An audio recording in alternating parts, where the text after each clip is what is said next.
Hey everybody, this is James Hernandez. How you all doing? And welcome back to one of my horror movie review videos. I'm still continuing reviewing horror movies for the upcoming spooky season. The last movie I reviewed was the 2003 remake of Texas Chainsaw Massacre, and now I'm going to be talking about the second installment of the Child's Play franchise. So this DVD I have is the Chucky Killer DVD collection, which includes Child's Play 2 all the way to Seed of Chucky. But for today, I'm going to be reviewing Child's Play 2. So Child's Play 2 is the second installment of the Child's Play franchise and is also the first movie to be owned by Universal Pictures, while the first one was owned by MGM. So this movie follows like 2 years after the first one, where Andy Barclay is now in the at the center of the foster daycare center. And while we don't see his mom anymore because she's in the psychiatric hospital, and that is because like during the events of the first one, it turns out that she thought that Andy was right about like Chucky being alive. So as for Chucky, he has been revived by one of those workers at the Good Guy Factory company, and now Chucky is on the loose, and then he is going to go after Andy Barclay once again. And then he is trying to, usually like the same thing like how he does with Andy from the first one, but failed. He tries to transfer his soul into Andy's body. And that's how what was going on. While Andy Barclay is now adopted by the Simpsons family, not to be confused with the Simpsons, although it would have been cool. But he's actually adopted by Joanne and Phil Simpson, along with his foster sister, Kyle, played by Christine Elise. So this movie is like one of those Child's Play films that I actually did watch after I watched the first one. And I really like the first Child's Play movie, like it's a classic. So I was really curious about watching the second movie and the second installment of the franchise. So what do I think of Child's Play 2? I thought the second one is actually like one of my favorite Child's Play sequels in my opinion. And I'll tell you the reason why I really enjoyed Child's Play 2. The tone of this movie is what makes it like just as good as the first one. When you see Chucky, still making some jokes, but he is still like really sinister and serious when he is going after Andy, because if he stays in the doll's body for too long, then he's going to be trapped in there forever, and that's not good for Chucky. So that's why he has to go after Andy, so he can transfer his soul into Andy's body, just like how he tries to do in the last movie. So let's talk about the characters. So the characters, we got two returning characters. Of course, we got Andy Barclay, played by Alex Vincent. He is 8 years old in this movie. He was adopted by Joanne and Phil Simpson after the experience that he has in the first movie about like Chucky being alive, and he's the one like is responsible for all the murders that Chucky committed. And nobody believes Andy because of like Phil Simpson, who is the foster father. He's the one that doesn't seem to trust Andy at all, and he thinks that he is crazy, and he thinks that he is a troubled kid. Even though that Phil Simpson is such an unlikable foster father, and much like I said about Trent in my Friday the 13th movie review, Phil Simpson is actually an unlikable idiot and an unlikable jackass that you really want him to get killed off by Chucky. But we're gonna get to the kills later. But let's get back to Andy Barclay. Andy Barclay is just like how he was in the first movie. You really feel sorry for this kid, and you really root for him whenever like Chucky is coming after him once again. And when he fights Chucky, and when he's like searching for Chucky, when he notices that he is after him, he doesn't play around, despite that he is an 8-year-old kid in this movie. And he is still so likable. Alex Vincent is always iconic as Andy Barclay. He's like I said, you really feel sorry for this kid, and you really root for him throughout the entire movie, just like how you root for him in the first movie. Now let's talk about his foster sister, Kyle. Now Kyle is played by Christine Elise, and when it comes to like the final girls in horror movies, as well as the Child's Play movies, I actually really thought that she is the most underrated final girl, in my opinion. I think, I actually really like Kyle because of like, I really do like her sibling chemistry with Andy. And these two actually do get along very well, and I actually really do buy the chemistry between them. And they felt like brother and sister to me. And this is like one of those siblings where I actually really loved in this movie. And it was really cool to see them reunited in the Chucky TV series. And Christine Elise did reprise her role in the end of Cult of Chucky, when Andy called Kyle to torture the Chucky that was got his head blown off by the end of Curse of Chucky. And then we got to see Andy and Kyle again in the TV series, which is very nice. So yeah, and then like she didn't believe in Andy at first, but then when she realizes, like, after Phil's death, and when she was in the backyard when she was swinging, she finds like a damaged good guy doll that was digged in the ground. And then when she noticed that Chucky was in the garbage and then he disappeared, now she finally realizes that Andy was right the whole time. And much like with Andy, you root for this girl. She's likable, and she can be like a very typical teenager at times, but but much like with Andy, you root for her and you really want her and Andy to escape, and you really wanted her to like defeat Chucky. You wanted her to save Andy, and we do. And you know, she's actually a really good character, and I do think that she's a very underrated final girl, and I think she deserves to be praised as being one of the best final girls in the movies, especially in horror films. So let's talk about the Simpsons, or I should say, let's start with Phil first. Phil is I felt like Phil Simpson is like the real antagonist of this entire movie, because he is such an unlikable jackass in this movie, where he just gives Andy Barkley a hard time. Even when they adopt him from this daycare center, he always thinks that Andy is just crazy, and then he just doesn't give Andy a break about Chucky's on the loose, and nobody believes Andy. And then Andy tries to tell him and Joanne that Chucky is the one who is like trying to get Andy in trouble, like when he was in school, or Chucky tries to possess his soul into Andy's body, and then Phil just refuses to listen, and he just completely denies everything. And he is the character that you really want Chucky to take him out. And like I said, I'm gonna get to the kills a little later. But for Phil Simpson, yeah, he is such an unlikable foster father, and he's supposed to be unlikable. I don't have any problems with Phil Simpson, because like that's how his character is. And I do think the guy who plays him, he actually did a very good job for being an unlikable foster jackass father in this movie. So now let's talk about Joanne. Now Joanne is the foster mother of Andy Barkley, and unlike Phil, she's the one that actually likes Andy, and she does feel like a mother to Andy. Although she is no Karen Barkley, Andy's real mom from the first one, but I actually really like her. You know, she's pretty likable, you know, compared to Phil, because unlike Phil, Joanne welcomes Andy to their house. And then she understands like where Andy's coming from, even though she didn't believe him about Chucky at first, but she still cares for him. And you actually kind of buy them this sort of like son and mother relationship between them. However, that wasn't until after when Chucky kills Phil, when Chucky hangs Phil upside down in the basement, and then causing Phil to fall and break his neck, and he kills him instantly.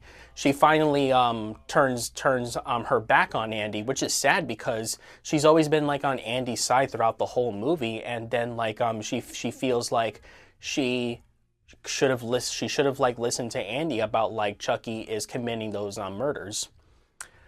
Now let's talk about the other character that is also really, really unlikable, but she's only been there for 5 minutes. And that is the teacher, Miss Kettlewell. Not so much about her character, other than she is the teacher in Andy's school. But when she is like such. I have no problems with her because she's only just being the teacher. But when she actually puts like Andy in detention into something that he did not do because she saw something on Andy's paper that was like that he should not say. Because it was Chucky who wrote that because but she didn't believe Andy either. So she actually just like locks Chucky in the closet and locks Andy into this empty classroom. So then when Andy sees Chucky in the door and he hears him banging on the floor, like just banging to unlock the door and get out in full of rage. Andy escapes from the school by just by opening the window, and he just got out of the window. But as soon as like Miss Kettlewell came back and sees that Chucky is nowhere, not Chucky, Andy is nowhere to be seen, she thought that Andy was in the closet. But as soon as she opens the closet, nobody was there. And then all of a sudden, Chucky impales Miss Kettlewell with the air pulp, and then it didn't kill her, but like it hurts her. And then Chucky comes out of the closet, and he was walking like this, and then he has a yardstick with him, and then he says this line, which I'm gonna play this clip right here. You've been very naughty, Miss Kettlewell. And what he did is that he actually killed Miss Kettlewell with a yardstick. And I think Chucky hits her like, I think probably 7 or 8 times when the camera pulls back away from the window of the classroom when Chucky was beating Miss Kettlewell with this yardstick. I don't know how Chucky was able to kill Miss Kettlewell like that, but let's just say it was kind of darkly hilarious. And much like with Phil, you're kind of glad that Chucky actually took her out of the picture because like she just like comes off as like a cold-hearted teacher to Andy, even though she's only been on screen for at least like 5 minutes into the movie, whereas like Phil is like is throughout the whole like second and third act of the movie before he met his demise. But speaking of deaths, let's talk about Phil's death. Now, when Chucky goes after not Chucky, Andy. Andy Barkley goes after Chucky in the basement, and they're having like a little wrestle match. Phil comes downstairs, and then he tries to tell Andy that to put the knife down, and we'll talk about it. And he says everything's going to be okay. But then Chucky grabs I don't know what weapon that he grabs, but then like he trips Phil upside down, and then he says this line. How's it hanging, Phil? And then that is where Phil met his death when Chucky made him fell on the ground and cracked his neck, broke his neck, and he died. Wow, so that's crazy. What else would I like about this movie? The climax is where like is when Chucky failed to transfer his soul into Andy's body, and he's stuck in the doll's body. Chucky is really upset, and he is not happy, and he blames all on Andy for having Chucky being stuck in the doll's body for so long in the entire movie. And then he is now going after Andy and Kyle when they're at the good guy's factory. And then the climax was actually pretty intense. And then it's like, you really want Andy and Kyle to escape and defeat Chucky. And then there was also this death where this worker was like fixing like this machine where you put like the doll's eyes on the doll. And then as soon as he fixed it, and then when he turns around, Chucky sliced him on his face. Well, it didn't actually kill him. It hurts him a little bit, but then he got stuck into the eyes, and then he got impaled in the eyes, which is like one of the most like graphic deaths I have ever seen in the Child's Play movie. Even in the sequel, like it was so graphic, and then he couldn't get out, and then he got impaled in the eyes, and I was like, oh my God, that's gonna hurt. So the whole climax, like when Kyle and Andy are fighting Chucky in the good guys factory, it was like very intense, and it was really entertaining.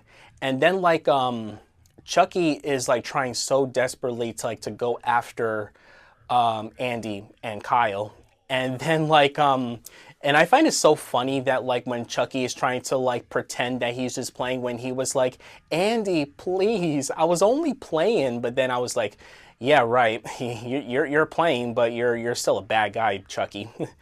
And then like Kyle sticks out the middle finger at Chucky before Chucky got his hips like torn off, even though he survived, but it's painful. And I kind of felt bad for Chucky when he got tortured like that. I was just like, okay, movie, you're kind of going too far, like the way how you're like trying to like rip Chucky apart like that is messed up. And then like Chucky was defeated by Andy and Kyle when Andy puts like this some kind of goo thing around Chucky, and he just looks kind of looks disgusting. And then Kyle puts like a hose in Chucky's mouth, and then Chucky just blew up, and then he dies.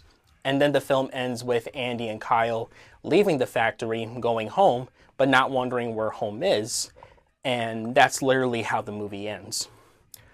So yeah, overall, I don't have any problems with this movie. I tried to find some little nitpicks I have with Child's Play too, because like every single movie is not really perfect and it does have some issues. But in the case with Child's Play 2, I don't have any problems with it. Like I thought it was good.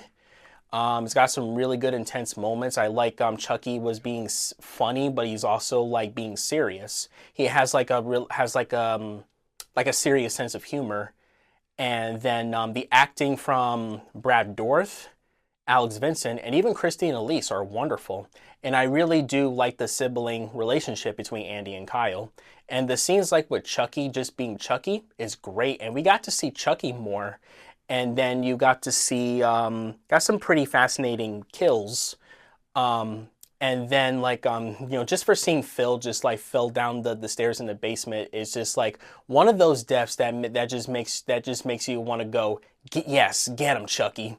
Just like when Chucky just like kills Miss Kettlewell with the yardstick, which feels kind of silly, like the way how he kills her with the yardstick, because of like because she was still there like screaming on the floor when like Chucky just beats her to death with a yardstick, which is really silly.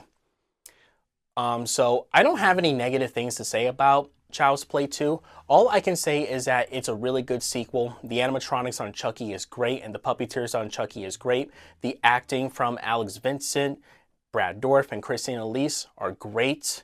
I like the story. I like the tone for kind of keeping in like what the first one is, like being pretty scary and is also kind of silly at the same time. Although we didn't get like the full-on funny Chucky movies until like Bride or Seed of Chucky. But in the case for Child's Play 2, this is like one of those Child's Play sequels. I would say it's arguably the best installments of the Child's Play franchise. So if you guys are a huge fan of Chucky, and if you really want to watch like a really good Child's Play sequel with along with Bride of Chucky, and I also enjoy Curse of Chucky because it went back into it like to its scary roots of the original Child's Play. So if you really do enjoy a Child's Play sequel, if you really want to see a really good sequel to Child's Play, if you really want to see Chucky himself back again, then this is the movie that I recommend to every single fans of the Child's Play franchise. Excuse me, folks. So on a scale of 1 to 10, I'm going to give Child's Play 2 a 9.9 out of 10. Go watch it. Go see it for yourself. So guys, that's my review for Child's Play 2. What you guys think of it? Did you guys enjoy the sequel? Or is there any other Child's Play sequels do you like? Or do you enjoy the first one even more? Let me know in the comments below. I would love to hear what you guys got to say about this. And also feel free to subscribe to my channel, hit that like button, and turn on the notifications when I make new videos. And stay tuned for the next horror film that I'm going to review. I'm going to review Stephen King's It. Not the miniseries. I'm going to be reviewing the very first chapter of the It remake where Bill Skarsgård plays Pennywise. So we're going to go see Pennywise. So Pennywise is up next. So yeah, hope you guys enjoy my review for Child's Play 2 along with Chucky. And see you guys next time, all right? Take care. Sorry, Jack. Chucky's back. Child's Play 2. It's playtime.